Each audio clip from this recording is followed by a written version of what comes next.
Hello student, कैसे हैं आप लोग? आई होप अच्छे ही होंगे। तो आज का हमारा टॉपिक है BHU BSc नर्सिंग सेट 2 2019 का पेपर। आज हम आपको सॉल्व करवाएंगे। पिछली वीडियो में हमने आपको 1 से लेकर 50 क्वेश्चन तक सॉल्व करवाए थे। अगर आपने वो वीडियो नहीं देखी है तो प्लीज़ हमारे चैनल पर लोगों पर जाएं, क्लिक करें और वहां पर आप हमारी जो फर्स्ट वीडियो है वहां पर आप लोग वीडियो पूरा वॉच कर लें, 1 से लेकर 50 क्वेश्चन तक। आज हम आपको 51 से टोटल क्वेश्चन सॉल्व कराएंगे, तो वीडियो एंड तक देखते रहिए। बहुत वीडियो इंपॉर्टेंट होने वाला है। तो my name is Kishan Kumar और आप देख रहे हैं कृष्णा टावा यूट्यूब चैनल। इस चैनल पर नए हो, चैनल को सब्सक्राइब नहीं किया है तो प्लीज़ रेड आइकन को दबाकर चैनल को सब्सक्राइब कर दीजिए, बगल में बेल आइकन को दबा दीजिए, जिससे कि आने वाली इस वीडियो की नोटिफिकेशन आप तक सबसे पहले पहुँचे। चलिए वीडियो स्टार्ट करते हैं। तो सबसे यहाँ पर 51 क्वेश्चन में पूछ रहा है कि अर्थनोलॉजी किसके बारे में वर्णन करता है? अर्थनोलॉजी, आपको पता है कि अर्थनोलॉजी क्या होता है? अध्ययन। अर्थनोलॉजी में अध्ययन किसका होता है? इसमें दे रहा है ए ऑप्शन, गाय का, पक्षी का, कीड़े का या फिर सांप का। तो हमें पता है तो अर्थनोलॉजी, तो उसमें हमेशा वर्णन किसका होता है? वर्णन वो होता है पक्षियों का। अर्थनोलॉजी, पक्षियों के अध्ययन को अर्थनोलॉजी कहते हैं। तो वेरी वेरी इंपॉर्टेंट क्वेश्चन है। 51 नंबर का बी ऑप्शन बिल्कुल सही है। अब क्वेश्चन नंबर 52 की तरफ चलते हैं। 52 क्वेश्चन नंबर में पूछ रहा है, दे रहा है कि द्विपद नामकरण किसके प्रस्तावित किया था? मतलब द्विपद जो नामकरण होता है वो किसने प्रस्तावित किया था? यहाँ पर डार्विन दे रहा है, लीनियस दे रहा है और दे ब्रीस दे रहा है या फिर मेंडल। जो द्विने नाम किया है तो वो किसने किया था? वो दिया था लीनियस ने। यहाँ पर ऑप्शन है सेकंड ऑप्शन बिल्कुल सही है। मतलब लीनियस ने नामकरण दिया था, द्विपद नामकरण लीनियस ने दिया था। अब क्वेश्चन ये सब बायोलॉजी के क्वेश्चन हैं, वेरी वेरी इंपॉर्टेंट क्वेश्चन हैं, अच्छे से रीड कीजिए। जो कशेरुक और अकशेरुकी किसके उपस्थिति के कारण विभेदित हो सकते हैं? किसके कसुदेती के कारण विभेदित हो सकती हैं? पूंछ, सिलोम, पृष्ठीय, ट्यूबुलर, तंत्रिका कार्ड या फिर मस्तिष्क। तो ये बहुत अटपटा सवाल है। यहाँ पर एक बार आप फिर रीड करके सुनाते हैं। जो कशेरुक होता है, कशेरुक और अकशेरुकी किसके उपस्थिति के कारण अभी विभेदित हो सकते हैं? किसके विभेदित हो सकते हैं? तो वो हो सकते हैं पृष्ठीय, ट्यूबुलर, तंत्रिका कार्ड के द्वारा। सी ऑप्शन इसका राइट ऑप्शन है। अब क्वेश्चन नंबर चलते हैं 54 की तरफ। क्वेश्चन नंबर 54 में पूछ रहा है कि निम्नलिखित में से कौन सा सार्वभौमिक विलयन है? Which ones of the following universal solvent? Acetone, oil, water या फिर पेट्रोल। तो जो निम्नलिखित में से कौन सा है सार्वभौमिक विलयन? तो सार्वभौमिक विलयन हमेशा क्या है? वो है H2O, जिसे वाटर या पानी बोलते हैं। तो इसका राइट ऑप्शन होगा वो होगा पानी। जो सार्वभौमिक विलयक है वो है वाटर। अब क्वेश्चन नंबर 55 की तरफ चलते हैं। Question number 55, ribosomes are helpers, मतलब राइबोसोम सहायक होते हैं, पाचन में होते हैं, श्वसन करने में होते हैं या अनुवाद करने में होते हैं या फिर प्रजनन करने में होते हैं। तो इसका राइट ऑप्शन होगा जो राइबोसोम्स हमेशा अनुवाद करने में सहायक होते हैं, अनुवाद में हेल्प करते हैं, बहुत हेल्प करते हैं। अब क्वेश्चन नंबर चलते हैं 56 की तरफ। क्वेश्चन नंबर 56 में दे रहा है कि सेस्ट्रोसोर्म आरंभ करता है, सेस्ट्रोसोर्म एटीपी संश्लेषण को करता है या फिर भागोसाइटोसिस या फिर यहाँ पर सी ऑप्शन दे रहा है कोशिका विभाजन, आनुवांशिक कोड। जो सेस्ट्रोसोम होता है वो आरंभ किसको करता है? जो सेस्ट्रोटिक होता है वो हमेशा कोशिका विभाजन को, मतलब जिसे सेल डिवीजन बोलते हैं, तो कोशिका विभाजन को आरंभ करता है। तो इसका राइट ऑप्शन होगा 3 ऑप्शन। क्वेश्चन नंबर 57 में पूछ रहा है कि पोलर बॉडी का निर्माण होता है, polar body is formed during spermatogenesis में, ओजेनोसिस में या फिर गेस्टुला में या फिर जो डी ऑप्शन है वो है ब्लास्टुला में। तो इसका राइट ऑप्शन होगा वो 57 का राइट ऑप्शन होगा वो होगा बी ऑप्शन, जिसे बोलते हैं ओजेनेसिस में। पॉलीमर बॉडी का निर्माण हमेशा ओजेनेसिस में ही होता है। तो इसका राइट ऑप्शन है बी ऑप्शन। अब क्वेश्चन नंबर बहुत इंपॉर्टेंट क्वेश्चन है कि जानवरों और पौधों की विशेषताएं देखी जाती हैं अमीबा में, यूग्लिना में, ओपलिना में या फिर पैरामीशिया में। तो जानवरों में पौधों में विशेषताएं देखी जाती हैं, वो सब किस में देखी जाती हैं? वो हमेशा यूग्लिना में देखी जाती हैं, जानवर यूग्लिना में, जिसे यूग्लिना राइट ऑप्शन है यूग्लिना। अब क्वेश्चन नंबर चलते हैं 59 की तरफ। 59 में पूछ रहा है हाइड्रा इज, मतलब हाइड्रा है क्या है? सरबच्ची है, शाकाहारी है, या फिर जो कार्निवोरस है, या फिर बिपी पैरस है।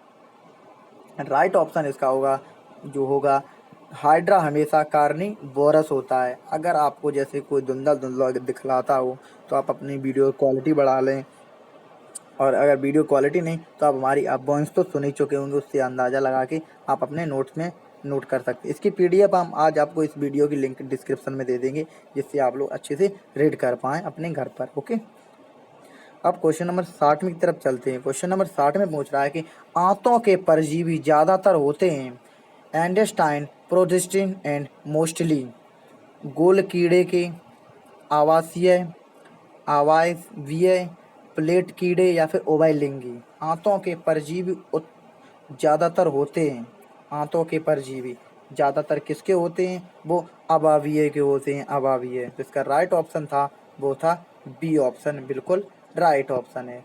अब क्वेश्चन नंबर चलते हैं 61 की तरफ।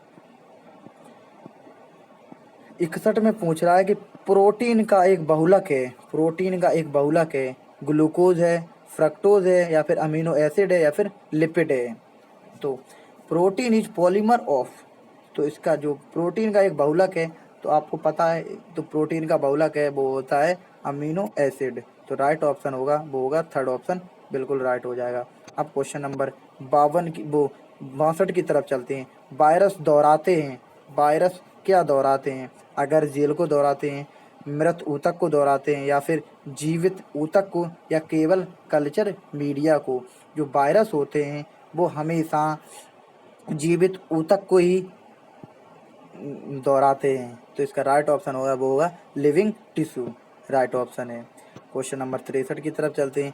क्वेश्चन नंबर 63 में पूछ रहा है कि वायरस संक्रमण के जवाब में निम्नलिखित में से कौन मेजबान कोशिका में बनाता है?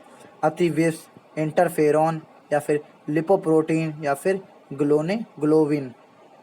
जो वायरस संक्रमण के जवाब में निम्नलिखित में से कौन सा मेजबान कोशिका में फैलाते हैं? तो वो क्या फैलाते हैं? वो फैलाते इंटरफोरेंस। इसका राइट ऑप्शन होगा वो होगा बी ऑप्शन। क्वेश्चन नंबर 64 की तरफ चलते हैं। निम्नलिखित में से कौन सा सेल को सेल संचार की सुविधा देता है? निम्नलिखित में से कौन सेल को सेल संचार की सुविधा देता है? गैप जंक्शन, तरंग जंक्शनों का पालन, या फिर डॉसमोसोम। जो इसका राइट ऑप्शन होगा वो होगा फर्स्ट, यानी गैप जंक्शन। ये 2019 में पूछा गया था यूपी यूएमएस के एग्जाम में, यूपी यूएमएस और जीएसबीएम में पूछा गया था 100%। वेरी वेरी इंपॉर्टेंट क्वेश्चन है ये, आप लोग यहाँ पर 64 क्वेश्चन नंबर नोट कर लीजिए, वेरी वेरी इंपॉर्टेंट है ये, 2020 में आने का चांस है। अब क्वेश्चन नंबर चलते हैं 65 की तरफ। 65 में पूछ रहा है कि निम्नलिखित में से किसमें न्यूक्लियस नहीं होता है? न्यूक्लियस नहीं। Which of the following does not of the nucleus contain nucleus? एक परिपक्व मानव एरिथ्रोसाइट, या फिर बी ऑप्शन है यहाँ पर न्यूट्रोफिल्स, माइक्रोफेज, या फिर इओसिनोफिस, जिसे इओसिनोफिस। इसका राइट ऑप्शन होता वो होगा ए ऑप्शन, मतलब एक परिपक्व मानव एरिथ्रोटस। तो इसका राइट ऑप्शन होगा वो होगा फर्स्ट ऑप्शन। अब क्वेश्चन नंबर 66 की तरफ चलते हैं। क्वेश्चन नंबर 66 में पूछ रहा है कि माइलिन म्यान निर्मित है टी कोशिका द्वारा, लिम्फोनाइड द्वारा, श्वसन कोशिका द्वारा, या फिर रणवीर का नोड द्वारा। तो इसका राइट ऑप्शन होगा वो होगा सी ऑप्शन, बिल्कुल राइट होगा। मतलब श्वसन कोशिका द्वारा जो माइलिन म्यान निर्मित होता है वो होता है श्वसन निर्मित द्वारा, जिसे श्वसन सेल भी बोलते हैं। श्वसन सेल भी इसका ऑप्शन आ सकता है, इसलिए आप लोग अच्छे से पढ़ना। तो जानवरों में कोशिका झिल्ली मुख्य रूप से बनाता है, 67 क्वेश्चन पूछ रहा है, जानवरों में कोशिका झिल्ली मुख्य रूप से किसकी बनाता है? न्यूक्लिक एसिड की, प्रोटीन से, कार्बोहाइड्रेट से, या फिर लिपिड और प्रोटीन से। तो जो जानवरों में कोशिका झिल्ली होती है वो मुख्यतः लिपिड और प्रोटीन की बनी होती है। तो इसका राइट ऑप्शन होगा लिपिड और प्रोटीन। क्वेश्चन नंबर 68 की तरफ चलते हैं कि निम्नलिखित में से कौन सा पौधे और पशु दोनों में पाए जाते हैं? कौन सा पौधे और पशु दोनों में पाए जाते हैं? माइक्रोकोन्ड्रिया, ट्रोनोप्लास्टर, सेल्यूलोज या फिर क्लोरोफिल। तो इसका राइट ऑप्शन होगा वो होगा माइक्रोकोन्ड्रिया, वो पशु और पौधों में दोनों में पाए जाते हैं। 69 की क्वेश्चन की तरफ चलते हैं कि निम्नलिखित में से कौन सा अमीनो एसिड है जिसमें एरोमेटिक रिंग होती है? एरोमेटिक ग्लाइसरीन में होती है, टायरोसिन में होती है, एलिनिन में होती है, या फिर बेलिन में होती है। तो इसका राइट ऑप्शन होगा वो होगा बी ऑप्शन, जिसे टायरोसिन बोलते हैं, टायरोसिन। इसका राइट ऑप्शन है टायरोसिन। अब क्वेश्चन नंबर 70 की तरफ चलते हैं। 70 में इस प्रकार पूछ रहा है कि पॉलीअनसैचुरेटेड फैटी एसिड कौन सा है? ग्लिसरॉल है, आर्किडोनिक एसिड है, या फिर कोलेस्ट्रॉल, या फिर एस्ट्रिक एसिड। तो इसका राइट ऑप्शन होगा वो होगा बी ऑप्शन, मतलब आर्किडोनिक एसिड होता है। तो राइट ऑप्शन है बी ऑप्शन। अब क्वेश्चन नंबर 71 की तरफ चलते हैं। 71 में पूछ रहा अमीनो एसिड के बीच अंतर पाए जाते हैं अमीनो समूह में, मतलब अमीनो एसिड में अंतर पाए जाते हैं, किस में पाए जाते हैं?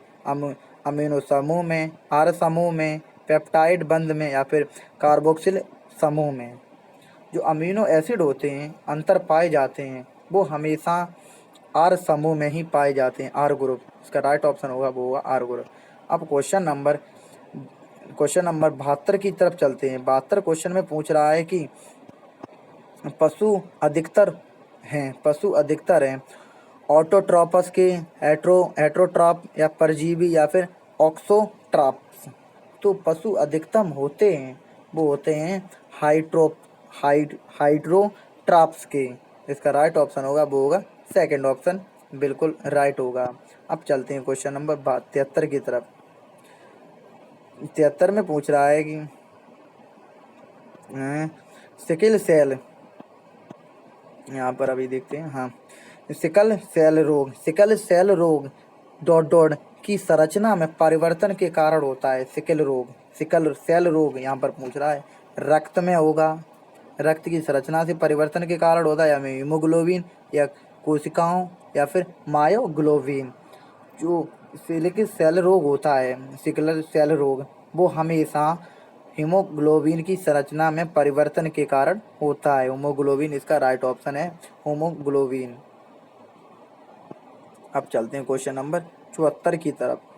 74 में पूछ रहा है शर्करा की लंबी श्रृंखला को कहा जाता है पॉलीसैकेराइड, डाइग्लिसराइड, पॉलीन्यूक्लियोटाइड्स, या फिर पॉलीपेप्टाइड्स। तो इसका जो 74 का राइट ऑप्शन होगा वो होगा ए ऑप्शन, मतलब पॉलीसैकेराइड। जो शर्करा की सबसे लंबी श्रृंखला कहा जाता है वो पॉलीसैकेराइड को कहा जाता है। अब क्वेश्चन नंबर 75 की तरफ चलते हैं। 75 में पूछ रहा है कि निम्नलिखित में से किसमें सल्फर होता है? हिस्टिडाइन में होता है, प्रोलिन में होता है, सेरिन में होता है, या फिर मीथियोनिन में होता है। तो सल्फर हमेशा किस में होता है? तो वो होता है हमेशा जो मीथियोनिन में होता है। सबसे ज़्यादा सल्फर होता है, वो हमेशा मीथियोनिन में होता है। राइट ऑप्शन डी ऑप्शन है। अब क्वेश्चन नंबर 76 की तरफ चलते हैं। क्वेश्चन नंबर 76 में पूछ रहा है कि इनमें से कौन अधिकल्पी परजीवी ऑब्लिगेट पैराक्साइड है? ए ऑप्शन बालबॉक्स, राइजोपस, या फिर सी ऑप्शन फ्लूनेरिया, या फिर पॉक्सीनिया। तो इसका राइट ऑप्शन होगा वो होगा डी ऑप्शन मतलब पॉक्सीनिया, इसे प्यूसिनिया भी बोल सकते हैं आप। क्वेश्चन नंबर 70 की तरफ चलते हैं। क्वेश्चन नंबर 77 में पूछ रहा है हेटेरोसिस्ट किसमें सहायक है? हेटेरोसिस्ट किसमें सहायक होता है? नाइट्रोजन स्थिरीकरण में, प्रकाश संश्लेषण में, प्रोटीन के निर्माण में, या फिर न्यूक्लियस अम्ल में? तो जो जो हिस्टोसिस हमेशा सहायक होता है वो होता है नाइट्रोजन स्थिरीकरण में। हिस्टोसिस होता है वो होता है नाइट्रोजन स्थिरीकरण में। उसका राइट ऑप्शन होगा फर्स्ट ऑप्शन। क्वेश्चन नंबर 78 की तरफ चलते हैं। 78 में पूछ रहा है एस्कोकार्प निम्न में किसमें मिलता है? एस्कोकार्प होता है वो किसमें मिलता है? जीवाणु बैक्टीरिया में, एक्टिनोमाइसिटिस में, कवक में, या ब्रायोफाइटा में? जो एक्योकार्प होता है वो हमेशा कवक में, जिसे फंजाई बोलते हैं, तो कवक में हमेशा मिलता है। क्वेश्चन नंबर 89 की तरफ चलते हैं। एल्यूरोन सतह इनमें से किस बीज में मिलता है? मटर, टमाटर, जौ, साइकस? जो एल्यूरोस सतह होता है वो हमेशा जौ में मिलता है, जौ के बीज में ही मिलता है, जिसे बिजरा बोलते हैं, जिसे बिरली भी बोल सकते हैं अपनी भाषा में। अब क्वेश्चन नंबर 80 की तरफ चलते हैं। 80 तरफ में ब्रायोफाइटा में जड़ की तरह कौन सी रचना मिलती है? जड़ की तरह कौन सी रचना मिलती है? तो यहाँ पर तो ब्रायोफाइटा में हमेशा आपको पता है कौन सी संरचना मिलती है? वो मिलती है मूलभास, जिसे रियूजॉइड्स बोलते हैं। मूलाभास हमेशा जड़ की तरह रचना मिलती है। अब क्वेश्चन नंबर 81 की तरफ चलते हैं। 81 बहुपुट के गुणसूत्र किसमें मिलते हैं? बहुपुट की कोरोनोमस में, या फिर पाइसम सटाइवस में, घासों में, या प्लाजोडियम में? जो बहुपुटिक गुणसूत्र मिलते हैं वो हमेशा वो मिलते हैं क्रोनोमस में, मतलब क्रोनोमस में। तो फर्स्ट ऑप्शन इसका राइट हो जाएगा। क्वेश्चन नंबर 82 की तरफ चलते हैं कि गुणसूत्र को विरंजित करने के लिए कौन सा विरंजक प्रयोग किया जाता है? स्रेफनिक, मेथिलिन फ्लू, फास्ट ग्रीन, या फिर एसीटोकर्मिन? तो उसका जो राइट ऑप्शन होगा वो होगा एसीटोकर्मिन। मतलब जो गुणसूत्र में, एक बार मैं फिर आपको रीड करके सुनाता हूँ। गुणसूत्र में अभिरंजक करने के लिए कौन सा अभिरंजक का प्रयोग किया जाता है? तो वो एसीटोकर्मिन का प्रयोग किया जाता है। डी ऑप्शन इसका राइट है। अब क्वेश्चन नंबर, ये भी इम्पोर्टेंट क्वेश्चन है, 83 नंबर कि द्वै संकरण अनुपात 9:3:1 में विभिन्नता किसके कारण से संभव है? उत्परिवर्तन के कारण, जीन में अन्योन किया, या फिर बहुरूपता, या फिर विनिमय? तो द्विकरण अनुपात है जिस प्रकार दे रखा है, तो इसका राइट ऑप्शन होगा वो होगा जीन के अन्योन क्रिया। राइट ऑप्शन इसका बी ऑप्शन ठीक था। अब क्वेश्चन नंबर 84 की तरफ चलते हैं। 84 पूछ रहा है कि इनमें से कौन प्रतिजैविक एमिनो एसाइड tRNA को क्रोमोसोम वो राइबोसोम्स में जुड़ने में बंधक है? फिर एक बार हम आपको रीड करके सुनाते हैं कि इनमें से, मतलब दिए गए 4 ऑप्शन में से, इनमें से कौन सा प्रतिजैविक एमिनो एसाइड tRNA को राइबोसोम्स से जुड़ने में बंधक है? तो हम बताते हैं इसका राइट ऑप्शन होगा वो होगा ट्रेटोसाइक्लिन। तो इसका राइट ऑप्शन होगा वो होगा फर्स्ट ऑप्शन। अब क्वेश्चन नंबर चलते हैं 85 की तरफ। 85 पूछ रहा है कि विच वंस ऑफ द टर्मिनेशन कॉर्डन, मतलब टर्मिनेशन कॉर्डन है। टर्मिनेशन कॉर्डन, ये कुछ अटपटा सवाल है, वेरी वेरी इंपॉर्टेंट क्वेश्चन है। UAU, CGC, AAG, या फिर UAG? तो इसका जो राइट ऑप्शन होगा वो होगा डी ऑप्शन, मतलब UAG। तो इसका राइट ऑप्शन होगा डी ऑप्शन, बिल्कुल राइट होगा। जो टर्मिनेशन कोडन है, कोडन जिसे कोड बोलते हैं, वो कौन सा है? वो है UAG। अब क्वेश्चन नंबर 86 की तरफ चलते हैं।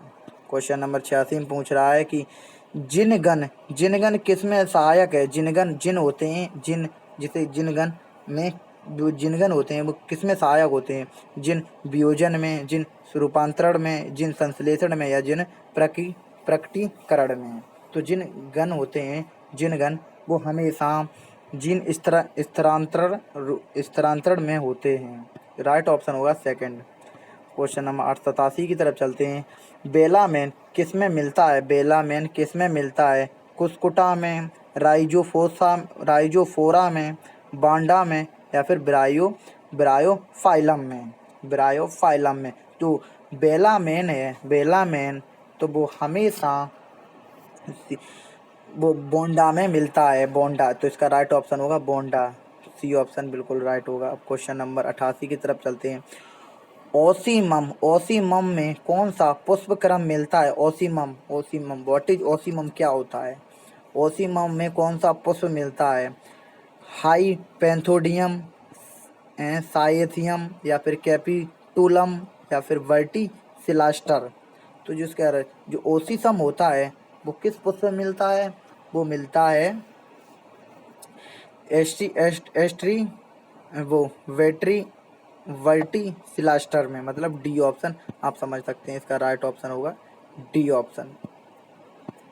अब चलते हैं क्वेश्चन नंबर 89 की तरफ कि बोलेलाइल तेल किस में निकलता है? बोलेलाइल वेटिवेरा में निकलता है, या फिर डेंट्रो कैलेमस में निकलता है, या फिर एस्पे यहाँ पर एस्पे परागम, या फिर स्माइलैक्स। जो वेंटे टाइल का जो तेल होता है वो किस में निकलता है? वो निकलता है वेटिवेरा में, वेटिवेरा। तो इसका फर्स्ट ऑप्शन बिल्कुल राइट हो जाएगा। क्वेश्चन नंबर, तो आज का हमारा इतने क्वेश्चन हैं टोटल 90 से लेकर हमारे में इतने ही टोटल क्वेश्चन हैं जो कि आप लोग देख सकते हैं। हमारी पूरी पीडीएफ यहाँ पर ख़त्म हो चुकी है। तो आपको 86 क्वेश्चन तो आपको अच्छे समझ में आ चुके होंगे। 51 से लेकर 86 क्वेश्चन तक जो बचे कुछ क्वेश्चन थे वो हम आपको अगली वीडियो में बता देंगे। तो वीडियो अगर अच्छा लगा हो तो वीडियो को लाइक कर दीजिए, कमेंट करिए कोई भी दिक्कत आए, और अपने दोस्तों के साथ व्हाट्सअप, इंस्टाग्राम पर और फेसबुक के ज़रिए टेलीग्राम पर उसे भी आप भेज दीजिए। अगर टेलीग्राम ग्रुप हमारा ज्वाइन नहीं किया है तो ज्वाइन कर लीजिए। उसमें आपको लर्निंग की ट्रिक और टिप्स उसमें देता रहता हूँ। व्हाट्सअप ग्रुप को ज्वाइन नहीं किया तो व्हाट्सअप ग्रुप को ज्वाइन कर लिए, लिंक डिस्क्रिप्शन में है। इस पीडीएफ की लिंक डिस्क्रिप्शन में दे रखा है, उसमें आंसर की भी दे रखा है अलग से। तो thanks for watching, please subscribe my YouTube. तब तक के लिए जय हिंद, वंदे मातरम।